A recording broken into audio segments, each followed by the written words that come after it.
Now, we know him as a former pro hockey player and a published author, but Terry Ryan was also a great friend of the guys in that boat, and he's joining me now, being good enough to join me now. First of all, Terry, very difficult day for you, I guess. Yeah, it's a tough one. Tell me, what was your connection with these guys?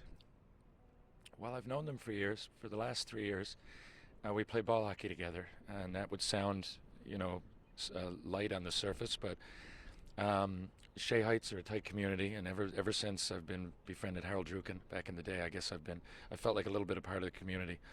They got a ball hockey team. We play for the men's provincials championships every year, and a few years ago they needed some help, and they just asked guys like me and Sean Wadden and Mike Dyke, who've had success on a world level, to maybe come in and help them a little bit and give them some direction. And you know, for example, we this year we lost in the final. We won in overtime in the semis. We had a lot of good times together. I know that's just hockey, but you experience that as a team, and a lot of the things that go with team are the same kind of things. It's kind of a metaphor for a family in a lot of ways. Yeah.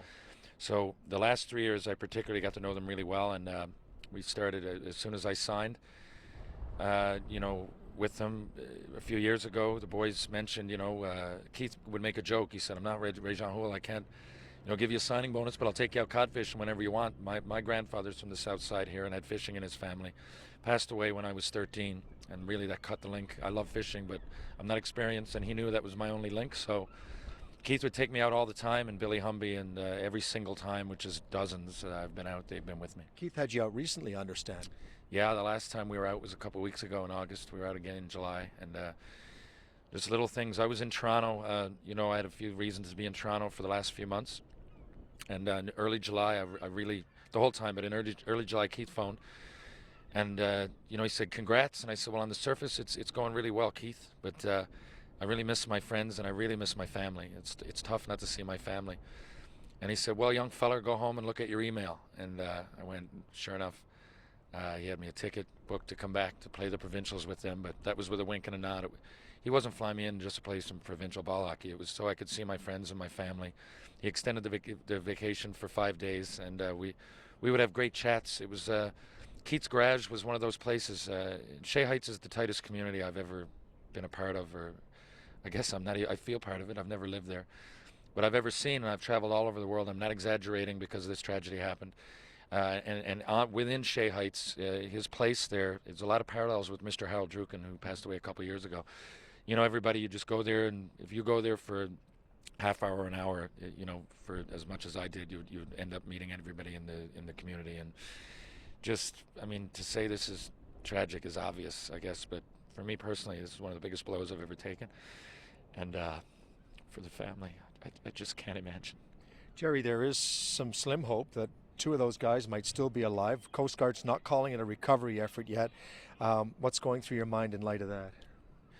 Well, you know, that's one of the toughest things. And this happened with Sean Neary, our buddy Keith. We just talked about this a couple weeks ago. Sean Neary from Corner Brook, not the same kind of tragedy, but he passed away suddenly. And we talked about just a couple days ago. We were in Keith's garage and we were talking about Sean and how you got to appreciate life. You never know what can happen. Mm-hmm. And we talked about because Sean had passed out on the ball hockey floor, and 3 days went by before anybody realized that he was passed on. And this is the same sort of thing. I can't.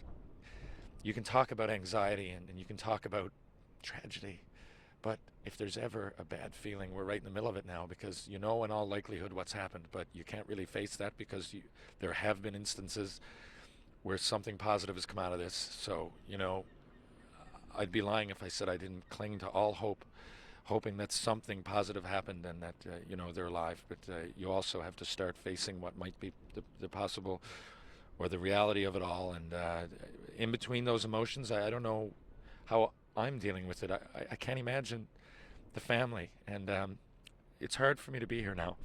But I wanted to say it's just hard. It's hard to talk about it, but I encourage all friends and family to do it, because if we don't talk about them with respect and dignity that they deserve, then it's all for naught. So they're just the strongest people I know, the most positive, and have always helped me. When I'm feeling down, as an example I just gave you.